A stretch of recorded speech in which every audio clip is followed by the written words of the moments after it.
At the same time, if he had kept his paddle in the water, it's possible somebody else would have had a better boat shoot. So I wouldn't be too hard on him, Matt. Come on. This is the C1 200 meters.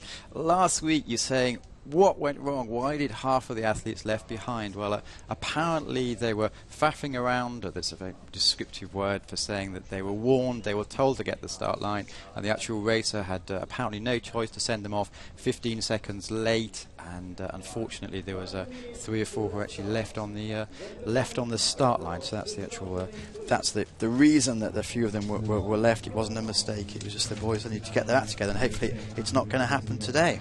Well, you know, it doesn't happen very often. And when the starters are consistent, I will side on the side of the athlete here and say when the starters are consistent, it doesn't happen. And we need them to be, you know, very, very consistent and in their calls. And when it's 1 minute to start, it should be 60 seconds to start. I wasn't there, so I don't know exactly what happened, but thankfully it was just the first World Cup of the season. We've looked at the 3 major contenders. Nikolai Lipkin, a staggeringly successful junior career. He was actually 3rd last week. He's also won the C2 200 meters, a Russian giant. It's I believe it's his birthday tomorrow, 28 years old tomorrow. Oh, happy birthday to him. In lane 9, we've got the young Jason McCombs, my Olympic teammate. Great to see him in the C1 200 meter A final. And they're off. Last week it was lane number 5, Ivan Shatil, who actually won it from Yevgeny Shulkin in lane number 4. Yuri Shaban, the Olympic champions, not racing at the last couple of weeks here, but it's definitely lanes 4, 5, 6 who are running at the moment, and that they are the 3 medalists from last week. Definitely lanes 4, 5, and 6, as you said. There's almost no doubt that these top 3 guys, they got off to the start only 80 meters to go, and it's Ivan Shatil in lane 5 who won last week, 26 years old, stacks and stacks of medals. Look like he's about half a meter ahead at the moment. They're coming to the line.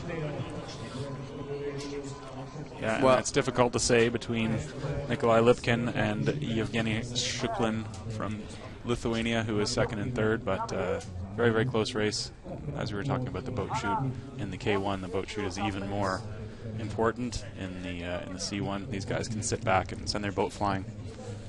And it's the 2nd week in a row, the first time we've actually had consistent results. So we've had the same winner and the same podium as last week, and they're charming. They didn't speak any English, but they don't speak any Russian. But through the interpreter, they have good chats and good interviews, and they're all great people. Yeah, fantastic. It's not surprising to hear that paddlers are good people. You know, a little bit of surprise in your voice there. Why is that? I did the slalom season last year, and they're all much more accessible. Apart from a few exceptions like yourself, and the Anglo-Saxons are really easy to talk to here. But I do see that the other teams, their coaches do protect them a little bit more than we'd like. Okay, that's interesting to know. Yeah, definitely slalom is more dominated by sort of the Commonwealth and the United States and France in particular. So I can see why. But each paddler, all the paddlers are great, just some of the coaches tend to block them, but that's their prerogative. The official results is Ivan Shatil, 26 years old, from Russia in 1st, Yevgeny Shulkin from Lithuania in 2nd, and the birthday boy